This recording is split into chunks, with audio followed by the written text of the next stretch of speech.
Whether it's for a vacation or a special occasion at home, lots of us love scouring the web for discounts. But many of those come from third-party sites that can lead to confusion or other costs you never saw coming. So how can you protect yourself from that irresistible sweet deal? Here's ABC's Rebecca Jarvis. It's a roaring good time. The 74th annual Bike Week in Daytona Beach, Florida. Hello, Flamingo Inn. And for hotel owners like Merle Kappelman, it's the highlight of the year. Very busy. It's extremely busy. We get booked, fully booked, weeks and weeks in advance. Which is why she was surprised when a couple walked in that week with a reservation for 2 nights at a rate of $79. The rates are around $200 a night at that time. And we were really shocked and thought, oh my gosh, we don't have a room for them, and look at the rate that they have.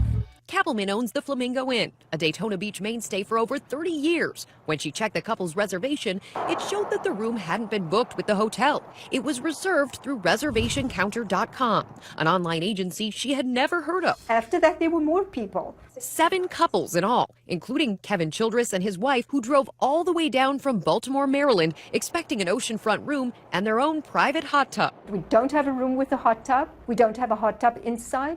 We don't have a hot tub outside. We are a reasonable, lower-priced hotel. Childress told ABC News that he thought he booked his room directly with the Flamingo Inn when he called a reservation number from what he says appeared to be the official hotel site. He failed to notice that his email confirmation wasn't sent by the hotel and learned too late that it was from a third-party site. They were enraged. I felt very bad about it. But, that is not our job to police people online. So we really started to hear about the problem a few years ago, but in recent times, it has absolutely skyrocketed. Catherine Luger, president and CEO of the American Hotel and Lodging Association, says there's been an alarming uptick in complaints from consumers who say they believed they were booking with a hotel, only to find out later that they'd given their information to a third-party agency. So what exactly are these third-party sites?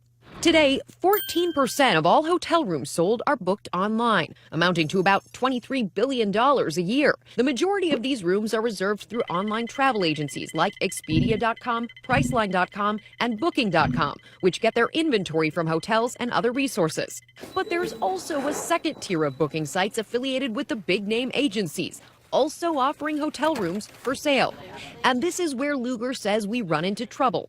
Many of whom actually look a lot like the hotel site, but in fact they're not.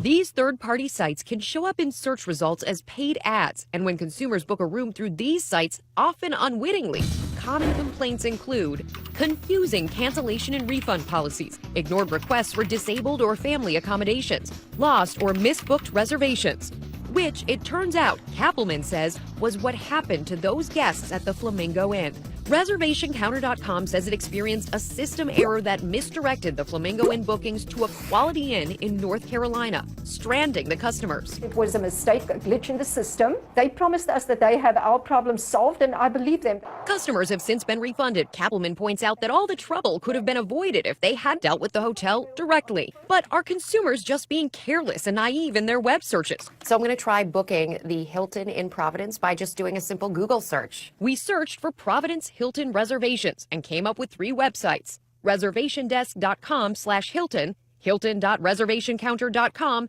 and Hilton.com/Providence. All 3 had the hotel name in their web address. And it's the very first thing you see in the address is Hilton. You'd assume that's the Hilton. Well, it turns out only this one belongs to Hilton proper. It's not difficult to see why consumers are confused by what are sometimes called mirrored sites. They use the same logo and pictures, putting the hotel brand front and center while keeping its own discreet. I can't imagine if you're the average traveler that you would think this was anything but the Hilton Providence. In fact, almost 2.5 million potentially confusing bookings are made on third-party sites each year, according to the AHLA.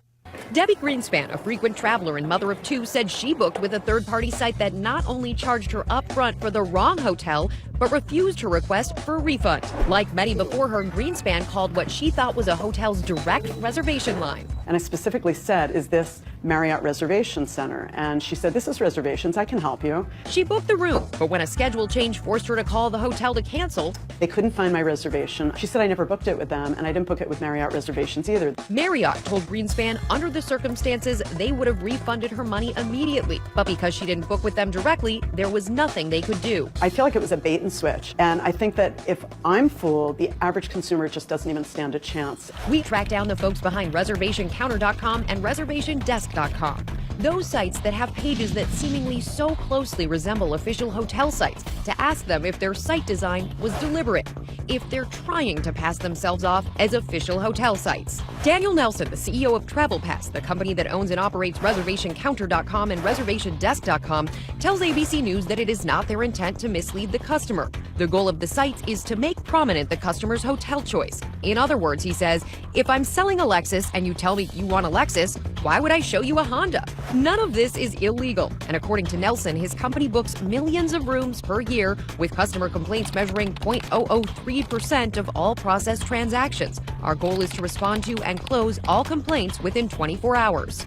And if no issues come up, the customer who unwittingly booked a room through a third-party site is really none the wiser. But it's a risk the AHLA doesn't think consumers should have to take, which is why it's asking the FTC to open an investigation into these third-party sites and set stricter guidelines. Consumers should know who they're booking with, and the FTC has that regulatory responsibility and oversight function to ensure that consumers are not being misled. Since we've contacted ReservationCounter.com and ReservationDesk.com, the pages for Hilton in Providence that so closely resembled the official hotel site have apparently been taken down. And Expedia tells ABC News that it's taking customer feedback seriously and will regularly review our affiliates to ensure they are acting in the best interests of the travelers they serve. But for folks like Debbie Greenspan, she says she can only watch out for herself. If I could talk to one of those third-party reservation centers or reservation companies right now that misrepresent themselves, I would say shame on you, and it's not going to happen again. Not to me. For Nightline, I'm Rebecca Jarvis in Providence, Rhode Island.